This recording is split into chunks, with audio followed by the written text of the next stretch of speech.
Hi అండి. అంతెలా అన్నారు? అందరూ బాగుండాలి. అందులో మేము కూడా ఉండాలి. ఈరోజు మన వీడియో ఏంటో చూసేయండి. చూసారు కదా! ఇదైతే మిక్సీ గిన్నె. ఇదైతే ఇప్పుడు వాడుకునేది. నిజంగా నాకు పాతవున్నాయి చూడండి ఇగో. పాత మిక్సీ పోయిందనమాట. అవైతే 3 గిన్నెలు కూడా వేస్ట్ కదా!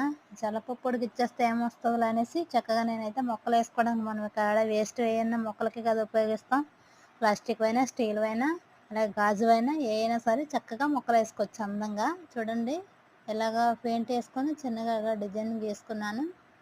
ఇందులో అయితే ఇప్పుడు మట్టేసుకొని చూడండి థర్మాకోల్ షీట్ ఏసుకున్నాననమాట. హోల్ కప్పడకంట థర్మాకోల్ షీటు చిన్న చిన్న ముక్కలు చేసి ఏసుకున్నాను. ఇప్పుడు ఇందులో అయితే చక్కగా మట్టేసుకోవడమే.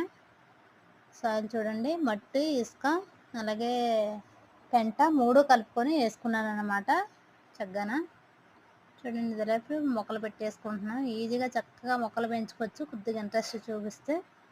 చక్కగా మన దేవుడి మొలకది కొనుక్కోకుండా పువ్వులు మనం చేతితో ఏసుకున్న మొక్కలతో చక్కగా పువ్వులు పూసినియి చక్కగా దేవుడు పెట్టుకుంటే చాలా బావుంటది.